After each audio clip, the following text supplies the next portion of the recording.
the Deshaun Watson situation, Terry McLaurin's extension, and the New Orleans Saints defense. We talk about all that and more in today's episode of Locked On NFL. You are Locked On NFL, your daily NFL podcast. Part of the Locked On Podcast Network, your team every day.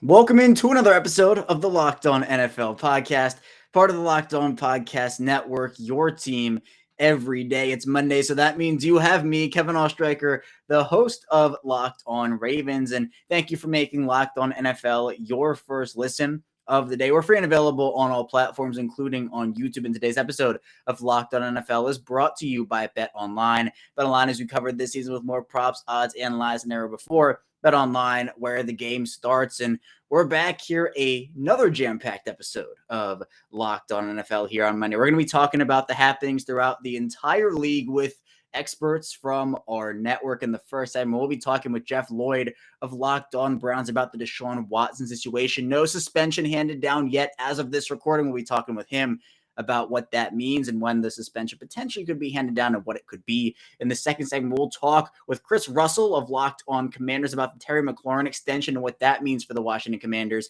Then in the final segment, we'll transition to defense, talk about Payton Turner and that Saints defense with Ross Jackson of Locked On Saints. So let's now dive in to the content, starting off with Jeff Lloyd of Locked On Browns talking about Deshaun Watson. Joining me now, one of the hosts of Locked On Browns, Jeff Lloyd, to talk about the Deshaun Watson situation. Jeff, I know there's been tons and tons to talk about with this situation. How you doing today? We're doing good, as we, moving through here, 4th of July weekend, training camp, for the Browns, 23 days away or so, from the time we're sitting down here talking about this, still a lot to be put to bed for the Browns, what is eventually going to be basically the punishment for Deshaun Watson in the off field, the allegations, the ongoing civil suits, all of that type of stuff here. Stuff we're getting a little bit tired of talking about, but and that's with any story. Everybody gets tired of talking about it till you get a resolution. Hopefully with, this is something that's going to be put to bed sooner or later. Cleveland Browns can go about setting up how they want to run their practices in Berea come July 27th. Yeah, and I know the hearing concluded at the end of last week, and now it's the wait-and-see game. Seemingly, at the time of this recording, there's been no suspension levied so far. Maybe that ruling is coming soon. We don't know yet. But, Jeff, what did you gather from the hearing? What did you learn from that, and kind of what did you take away from everything that went on? I think part of the issues, and we know, Mike Florio obviously has been very, very stouch, against Deshaun Watson and feeling he deserves a strong punishment. But it seems like the gatherings, and the word is, as difficult as it was to maybe get charges filed against Deshaun Watson, I think the NFL is having some of those same issues as far as proving what they want to prove, to which what would lead to a lengthy suspension. When we say lengthy, we're probably talking more than a calendar, more than 1 year, obviously, away from the Cleveland Browns. And I think that's part of the issue that's being, said. There are some folks who have been associated with Deshaun Watson that speak positively of these said experiences. And obviously we know all the stories about those who feel that, it was not a positive experience with Deshaun Watson. But I think it just comes up to, being able to prove, where in his maybe wrongdoing was, and apply a number to it. So I think the league is struggling a little bit, struggled a little bit in that respect, similar to authorities maybe did in actually getting, charges filed against Deshaun Watson. And so with everything that came out of this hearing, with everything you've been gathering, Jeff, over the past couple months here, we've heard 4 to 6 games, 6 to 8 games, a full year, and indefinite, maybe nothing. What is the range that you feel like the suspension will end up being? And I know it's so hard to say right now, but what do you think the suspension will end up being when it actually does get handed down? There's a couple things that factor into this. The fact that he didn't take it down last year, and from his side saying, well, he's missed 17 games. And then, the league basically saying, well, but he got paid, so then technically he's not suspended. When the Texans' name came up as possibly, culpable to the wrongdoings of Deshaun Watson, and, side's going to argue, well, maybe they paid him and didn't play him, to hopefully keep where, there's so many legal aspects that can be done in this stuff. And to be fair, we're all not qualified to talk about it. But we all watch some Law and Order. We all watch some, and you kind of see things that you notice that maybe don't necessarily coincide with way, court process, hearings process works. And, if there's, if the league is saying, 8 to 12 games, but then Watson's side is saying, well, there's got to be some way you view some of this based on 2021 where he didn't play at all. So it becomes for a real difficult and gray area. I think everybody agrees there's going to be some time missed. I'll be stunned if there's none. I would be absolutely stunned. The only way that would work is if they full out look at 2021 and say that was your time served. Doesn't look good for the NFL, but then again, are we so concerned the NFL cares about looking what is right and what is wrong in some of these scenarios? We know, obviously, with their history in the past here. Do I think it's going to be lengthy? I don't think it's going to be lengthy.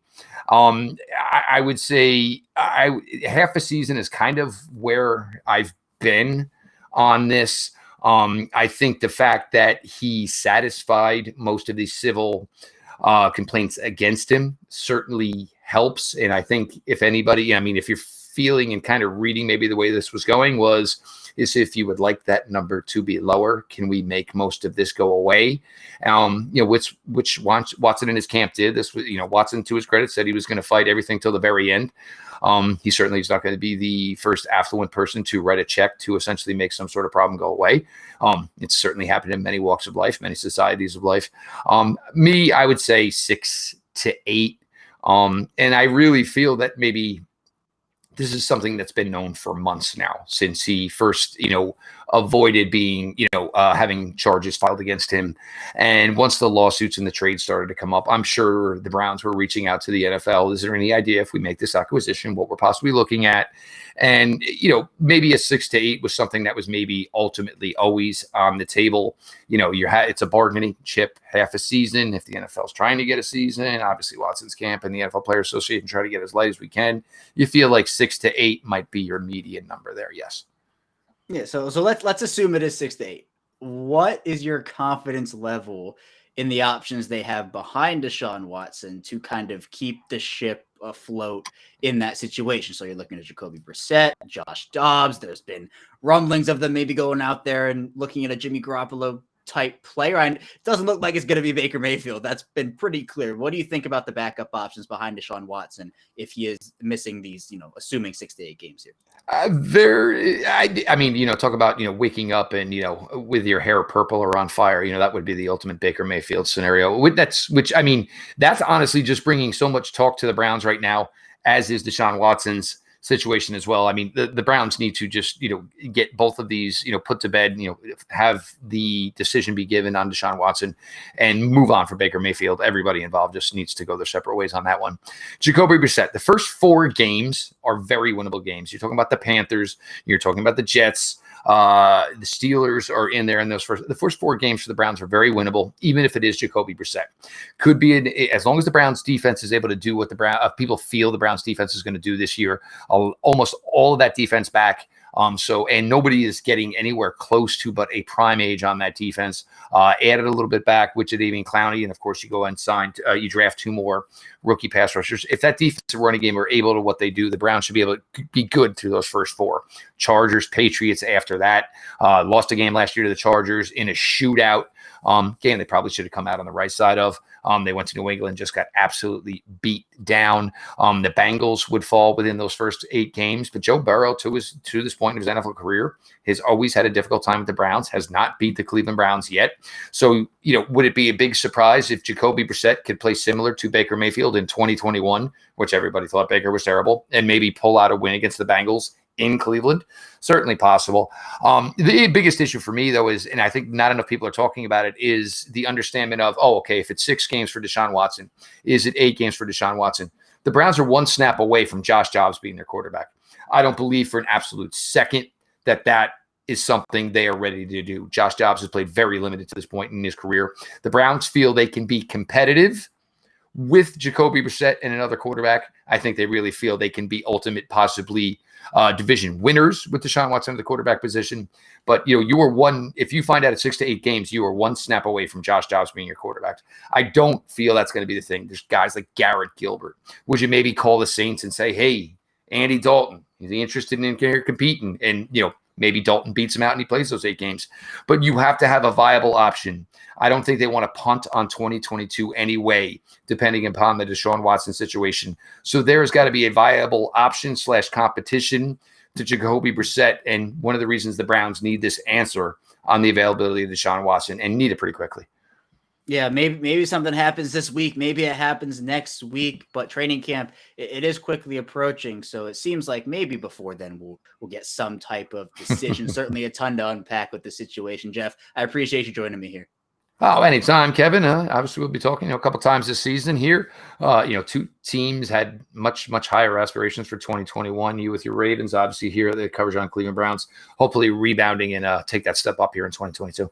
Yeah, AFC North is going to be a very tough division, very competitive division. I'm excited to cover it here with you, Jeff. Thanks so much. Yeah, it seems like a suspension for Watson could be handed down in, who knows, the coming days or weeks as training camp does come closer. But still a ton to talk about here on Locked On NFL. Coming up, we're going to be talking with Chris Russell of Locked On Commanders about the Terry McLaurin extension. So be sure to stay tuned. Still a ton to talk about here on the show. First, though, I do want to tell you a bit about Bet Online. And BetOnline.net is the number one source for all your betting needs and sports info. You can find all the latest sports developments, league reviews, and news, including Major League Baseball. And BetOnline is your continued source for all your sports wagering information, including live betting, esports, and scores. And BetOnline.net remains the best spot for all your sports scores, podcasts, and news this season. BetOnline.net is the fastest and easiest way to check in on all your favorite sports and events, including MMA, boxing, and golf. So head to the website today, use your mobile device to learn more about the trends in action. BetOnline, where the game starts. We're back here. Our second segment of Locked On NFL. Kevin Ostreicher, your host, still here with you. And thank you for making Locked On NFL your first listen of the day. Be sure to subscribe to this channel on YouTube, like the video, and also be sure to follow us in audio form as well. But now we're going to be talking with Chris Russell of Locked On Commanders about Terry McLaurin and that extension. So let's dive into that conversation now. Now joining me, one of the hosts of Locked On Commanders, Chris Russell. And Chris, it's been a very eventful offseason, I'd say, for the whole NFL, especially the wide receiver market. Wide receivers booming contract-wise all over the place. Terry McLaurin, the latest to get a huge extension. How you doing? Yeah, Kevin, thanks for having me, and happy 4th of July weekend to you and your listeners. And yeah, the market exploded far quicker and far greater than I think anybody in the media anticipated. And I will tell you this, definitely far greater than the Commanders, or faster than the Commanders anticipated. They, in no way, shape, or form, if you injected them with truth serum on the record, off the record, what have you, back in January, they would have never foreseen how many guys have got new contracts already. 7, or I believe it's 7 of the major $20+ million variety. I think it's 7. Maybe it's more than that. Whatever the number is, the market has continuously jumped and jumped and jumped. And that is the danger of waiting and being patient. And, of course, two sides have to tango. But not attacking this thing right away, is that the market then gets set up. Doesn't matter what you think a player is worth. It matters what the comparables on the market are worth, or say he's worth. Yeah, you're exactly right. And McLaurin, part of that incredible 2019 wide receiver draft class that now features a bunch of players either signing those extensions or asking for trades, or already have been traded. Guys like Marquise Brown, AJ Brown, already finding new homes. Right. Terry McLaurin, he was rumored to, maybe be finding somewhere else to play, but they get the extension done. Washington, McLaurin, 3 years, $71 million, $28 million signing bonus, that deal up to $71 million. Was this a deal you expected to get done? Did you expect McLaurin to stay in Washington? Was it a situation where you didn't expect them to pay him? What was the deal like for you when you first saw it? Yeah, I think the deal was expected all along. However, I did not personally, when he skipped mandatory minicamp, I thought there might be some drama into training camp, meaning, a week, a couple of days, something like that. Because I was surprised that he even skipped mandatory minicamp. And, the other element to this, He was reporting to the team facility in phase 1 and phase 2 of OTAs, right, where media is not allowed to be there. But then right around, or right after, I should say, the draft, Kevin, when they drafted Jahan Dotson middle of the first round after trading down out of number 11, and they were likely going to draft a wide receiver at number 11 or number 16. It turned out to be 16 and Jahan. I started to speculate if Terry was a little salty because, they spent a mid-first round pick in Jahan Dotson. They spent a big boatload of free agency money on Curtis Samuel last offseason. They spent a third-round pick on De'Ami Brown. And yes, you want help. You don't want to have to be the guy that defenses can just target and shut down. But you also want to get paid fairly. And I wondered at some point if Terry started looking around saying, well, it's great that you're bringing in all this help and all these resources and all these people, but you guys still got to pay me, And I think, again, Washington was trying to get him much closer to like $20 million a year, maybe even lower than that, as opposed to the ultimate, I think it's 23.7 or whatever it is in terms of the new money average. Really, the key for Terry was the $28 million signing bonus. It's the highest signing bonus for a wide receiver ever. And that was the trump card that he was kind of looking for. Okay, I'll give you a little bit of a break on the AAV in terms of not going to like AJ Brown's $25 million, but you got to give me something in exchange and let's make it work. Right. And so that 3 for 71, Chris, how do you feel about that value-wise for McLaurin? Is this a deal that is worth it for Washington? Is it maybe a bit of an overpay, underpay? How do you feel that went for them? I mean, I think it, again, I think the rough average is 23.7 in terms of that new money. If it goes up to the 71 million, I think is how it was calculated. To me, again, I think he's right there with AJ Brown, who, again, is 25 million. I think he's better than Christian Kirk. And he's getting paid a little bit better than Christian Kirk. I think he's not as good as Tyreek Hill and Devontae Adams and Cooper Kupp, and he's not getting paid as, So I think it slots in there maybe a touch lower on the AAV than I was expecting. Again, I was more expecting maybe like 24.5. I'm not going to make a big deal out of that. If you look at it, here was another thing, and I had talked about this a lot, with David and on my radio show, that I thought Washington wanted a couple of things. Hey, help us out with the AAV, so that we can kind of keep things sort of under control.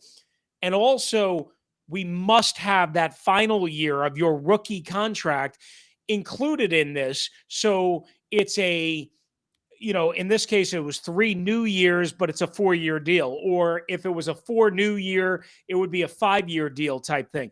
That final year at $3 million roughly. And again, we'll have to see how all the numbers ultimately shake out, whether they altered that this upcoming year, which was again going to count for under $3 million.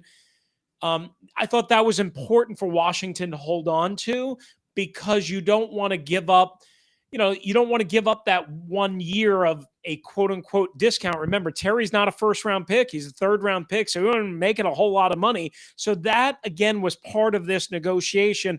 And I thought that, and I think that's why it probably took so long. Do we keep that year? Do we sacrifice that year? Do we, can we get you on a lower AAV, but give you a higher signing bonus, that type of thing. So again, it seems like, from what I can tell and people that I've talked to, it seems like a pretty good give and take ultimately that got this done. Yeah, a fair deal for a very talented player, in my opinion. Someone who almost 3 1,000-yard seasons through his first 3 years, just barely missed out on it during his rookie season with just over 900 yards. But Chris, what does he bring to this offense? Why was he so important for this team to retain as our number one guy here? Well, number one, Terry is a great route runner. He has very good hands and he has very good speed. Of course, as you would expect. So many times, Kevin, he would get past the defender, whether, usually in man coverage, and Taylor Heineke, who, this wasn't the plan, played most of the year last year, quarterback, because of the season opening injury to Ryan Fitzpatrick, and Heineke could not get the ball to him. So Terry's numbers are, I think, misleading. And if you look, even you mentioned the rookie year, unfortunately he's playing with, he's playing with the late now Dwayne Haskins. He's playing with guys that aren't very good, quite honestly. And then Alex Smith coming off a leg injury, and Kyle Allen, and Taylor Heineke, who was on his sister's couch. Terry, I don't think it's fair to judge Terry purely by the numbers. I'm sure everybody could make that argument and say, well, if he had a better offensive coordinator, if he had a better quarterback, Hollywood Brown, you kind of mentioned him earlier, right? Some of the stuff we heard, why he wanted out of Baltimore, maybe it's the system, maybe it's the quarterback, whatever. I think a lot of these guys you can't necessarily judge purely by statistics. Here's what I know. When I watch Terry McLaurin, he can get past almost every corner. He is competitive as you know what. He is again, terrific route runner, very good hands, very good speed. He can play outside, inside. And I'll tell you this, Kevin, he is as good of a human being as you're going to find in this sport. Period. And he's a great leader. And I've known Terry since he walked in the door. I always thought he was going to be a better receiver than he was being painted out to be when he was painted out to be the best special teams player in the draft. And he plays wide receiver out of that Ohio. I always thought he was going to be better than that. I did not think he was going to be this good. And he's turned out to be this good. Yeah, he's been one of the best receivers from that class. Again, all the talented players we've talked about throughout the entirety of this, Chris. And I know with Washington taking Jahan Dotson, I'm very interested to know and kind of hear your perspective on how you think Terry McLaurin and Jahan Dotson will play off of each other in this offense, because they're two very talented receivers. Yeah, and I think, look, both can play inside and outside. Terry's played, roughly 25 to 30% of his snaps from the slot, and most of them being outside, but he can play inside. Jahan Dotson played a lot of outside receiver at Penn State, but I think he forecasts more and better inside. So the interchangeability there is key. Curtis Samuel, again, can play inside. He had his greatest success in Carolina inside versus outside, but they prefer him outside.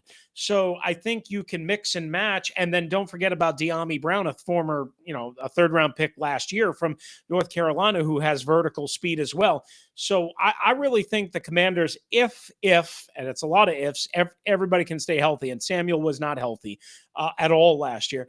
If they can stay healthy, they could have a quartet of receivers that really put defenses in a bind like, do you play a lot of soft coverage because they can take the lid off? Do you play man aggressive underneath because you don't want, you want to reroute, you want to jam those guys off the line of scrimmage and not let them get going? I mean, that's going to be for other defenses to try and figure out. But if all four of those guys are healthy and they're humming to some degree, it's going to be a really interesting fit. And then, of course, it's Carson Wentz, and they got to figure out if Carson Wentz is a good quarterback still. And that's, of course, a huge question. Yeah, well, there will be no shortage of weapons for Carson Wentz to throw to in his first year in Washington. It feels like with McLaurin there, Dotson, you mentioned Brown, also Curtis Samuel. So that's a host of names. It's a host of good names that Wentz will have the don't forget the running backs and the tight ends, too. Yep. I mean, they really do have more weapons than, what people realize. Question is, can they stay healthy, and is the quarterback any good? Exactly. Well, it feels like they have a roster to compete in that NFC East, the division that is very up for grabs at this point. And it seems like with all the additions they've made, they could be right in the thick of things if all goes right for them. But Chris, I appreciate you joining me here. Thanks so much. Thanks, Kevin. McLaurin's a player who absolutely deserved that extension. Again, one of the talented players coming out of that 2019 draft class, the receiver class that was taken in that draft is absolutely incredible. McLaurin, one of those players. But we're going to be talking about a lot more here in our final segment. We're going to be talking with Ross Jackson of Locked On Saints about Payton Turner and that New Orleans Saints defense. So stay tuned for that. Still a ton to talk about here on the show. First, though, I do want to tell you a bit about Rock Auto. And this episode is brought to you by Rock Auto. With the ever-increasing numbers of makes and models, it's now impossible for your local auto bar store to stock all the parts you need. And sometimes there is often pointless or even simply intimidating questioning. You got to wait while the person behind the counter orders the parts or in their computer. You got to choose the only brand the warehouse happens to carry because that's all they have. But now you can use access to rockauto.com at home and in your pocket. And you can save time and money when using Rock Auto. They're a family business. Their prices are super low. And you can explore the easy-to-use website today to find the solution to your auto parts needs. So go to rockauto.com right now. See the parts available for your car or truck. Right, Locked On. How'd you hear about us? Actually, no, we sent you amazing selection, reliable low prices, all the parts your car will ever need. rockauto.com. We're back. Our final segment of Locked On NFL. Kevin Oestreicher, your host, still here with you. And again, thank you so much for making Locked On NFL your first listen of the day. Be sure to make your second listen any other show across our network, as we have plenty of local experts talking about the biggest stories in their market. So be sure to check out any of those shows. But now in our final segment here on Locked On NFL, we're going to be talking with Ross Jackson of Locked On Saints about the Saints defense, including the return of Payton Turner, their first round pick from 2021. He's been cleared. So let's talk about that now. All right, rounding out the show here today, talking about some Saints defense. Payton Turner is Locked On Saints host Ross Jackson. And Ross, there is a lot to like about this Saints defense this upcoming year. And now that Payton Turner has been cleared, that adds another dynamic to this defense that they didn't have for a ton of the year last year. How you doing? Oh, doing great. Now, glad for the New Orleans Saints to see this news. Getting that defensive line rotation is a big, big deal for them. And Payton Turner certainly adds another layer of depth into that sort of rotation and that conversation for them. So huge news for New Orleans. Yeah, it is. And I know that for some, Ross, Payton Turner in the 2021 draft was somewhat of a reach to some. There could have been a couple of the guys who could have been taken in that spot, but Turner, obviously the upside there, it's immense. But he only played in 5 games, only had 1 sack. Injuries, obviously the key part there. I mean, for him to come back, what is he adding to this defense? Because he didn't really see a ton of them last year. What are you hoping out of him as he comes back and gets back into this rotation?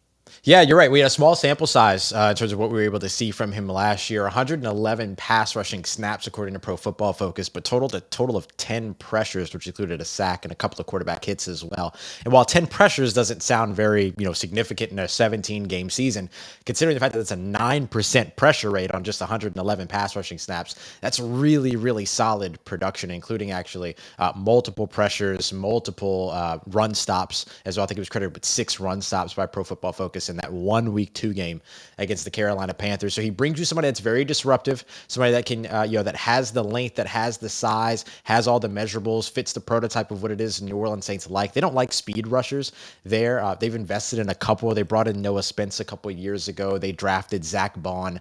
Neither of those guys are going to find success in the New Orleans Saints system because the way that they like their defensive ends, they like their Cam Jordans, their Marcus Davenports, their Tano Passignos, like these guys that are big and can play both inside and out. And that's one of the things you love about Payton Turner as well. So you get that disruptive nature, you get the versatility of somebody that can play inside and out just based on his size, as long as he can pick up that skill set, and all of a sudden it changes everything you're able to do 6-7 deep into your defensive line rotation.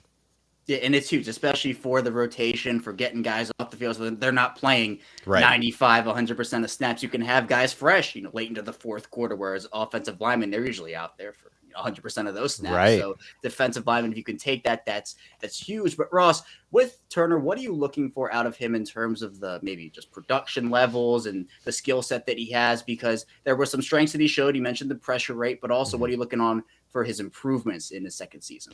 I think the biggest improvement that you're going to want to see from him is simply just staying on the field. I mean, it was a disappointing rookie season in that it was disappointing that fans didn't get to see him on the field. I got to watch him throughout training camp last year, and you could see him flash over and over and over again. Looking forward to seeing him here in training camp in the next couple of weeks as well to see if he can get back to that. But I think that's the biggest piece is just you want to see if the injury that he had, I believe it was a surgery he had back in November that ended up keeping him on the sideline throughout most of the season, is that something that's going to limit him at all coming into 2022? And if not, can he maintain some level of production, right? He doesn't have to maintain a 9% pass rush win rate, which would be fantastic if he did that, or not a pass rush win rate, but a 9% pressure rate. That'd be fantastic if he could hold that up. But, something around that 5, 6, 7% where you like to see your defensive ends so that they continue to be disruptive. The thing that's key about the New Orleans Saints defensive line is that you don't have to be a starter to have an impact. You don't have to be a starter to see the field. They rotate their defensive line like hockey players get rotated in the middle of a hockey game where they just send 5 guys out and 4 guys back on.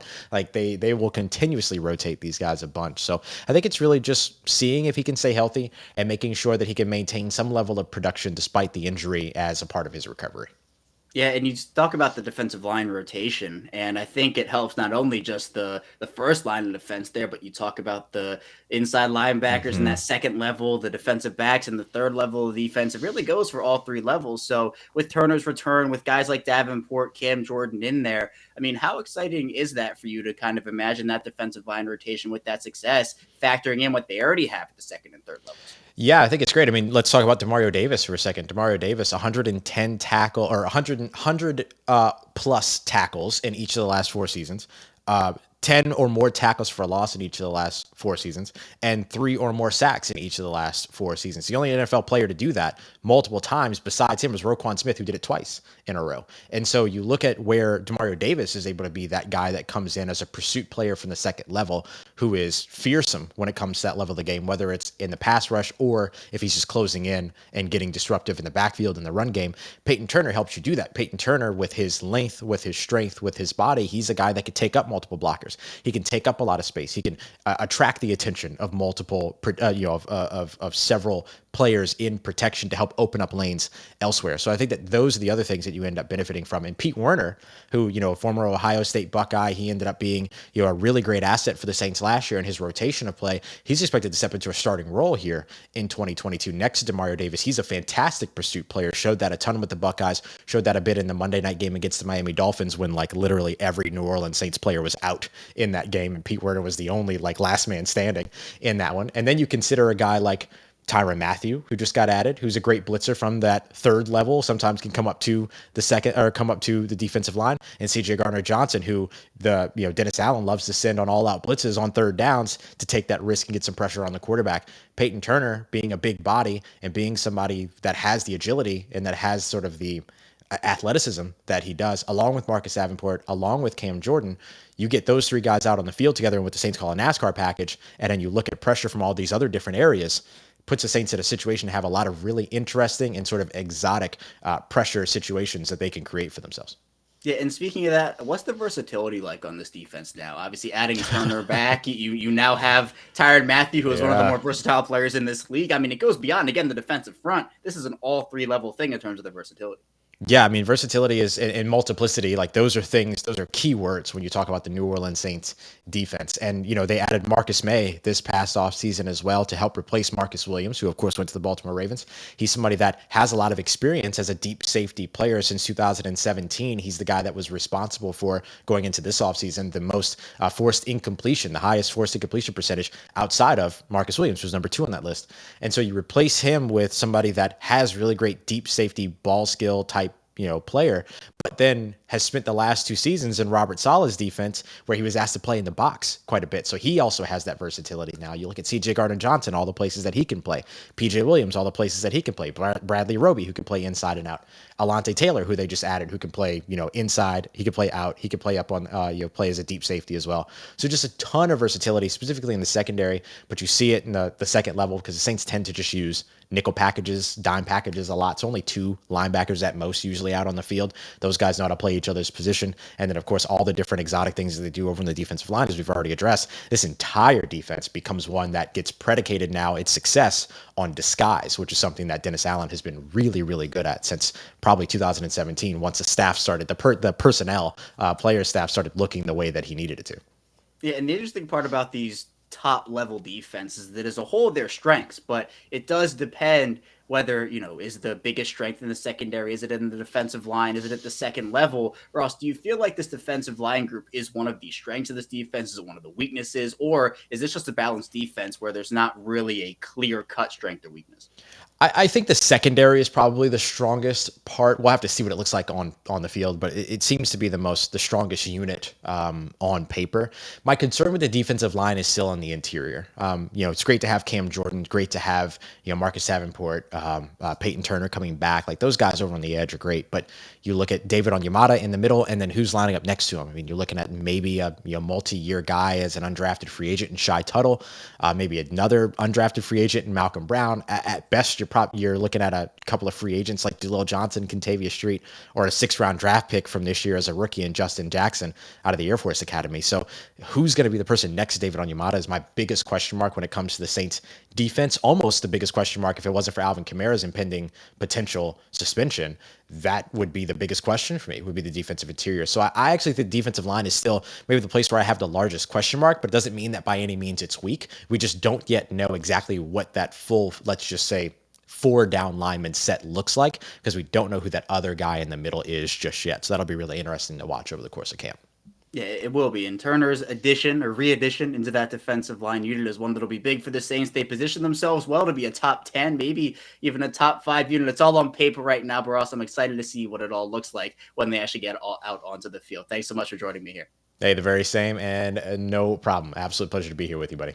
That Saints defense, I'm telling you, top 10, potentially top 5 potential. We could see the Saints defense really take off with the addition of Tyrann Mathieu, obviously the return of Payton Turner and everything that this defense has. Very, very deep positional groups all across the board there. But that's all I have for you here today on Locked On NFL. Thank you so much for tuning in. When we get back here tomorrow, I'll be diving into more content with your Tuesday host. So be sure to stay tuned for that, and we'll see you right back here tomorrow.